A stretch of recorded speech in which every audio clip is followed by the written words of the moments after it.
Alright, so here we are. One of the most important skills that you need for any kind of prop making or costume making is how do you cut plastic? There's a few different ways you can do that. This is sort of sheet plastic, ABS, and you can cut it a few different ways. You can use Lexan scissors. These are small scissors that are made for cutting RC car bodies out, Lexan RC car bodies. You can use a Dremel, of course, if it's some more detailed cuts that you need to make, or you can use what's called the score and snap technique. And what that is you're basically scoring a line into the plastic, and you're not actually cutting all the way through. You're making several light passes, and then you snap the plastic. So now this works really great if you're cutting straight lines, of course. In this particular case, I'm just going to cut this edge off here using a steel ruler, making sure your fingers are away from the edge and you're centered over the ruler. You've got yourself a nice sharp Exacto or box cutter blade.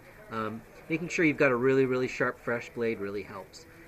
What you want to do is score the plastic very lightly on the first pass. So you're not pushing down very hard, you're just basically making a kind of an indentation. And again, you're pushing down on that ruler so it doesn't slide all over the place. Then on the next cut, you can apply a little bit more pressure because you've already made this initial guide cut. So here I am, I'm going to do a second pass. And on this, I'll probably do a third pass because the plastic's a little under 1/8 of an inch thick. So now that I've done my score, I can do my snap. Now you can do this, you can snap it by holding the plastic over the edge of the table like this, and you can actually like bend it over like so, or if it's not too thick of a plastic, you can actually just use your hands and work it like that. And there you go. Basically you bend it one way and then snap it back, and then you've got a perfectly straight cut.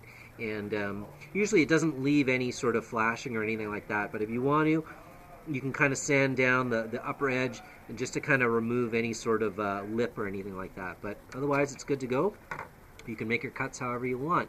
You can, of course, also draw curved lines or use curved templates, either a piece of wood or aluminum or metal, and then do your score like that, right? You might need to make several passes.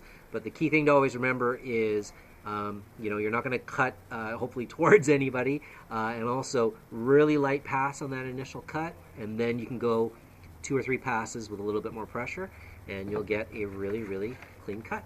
There you go. All right, thanks for watching.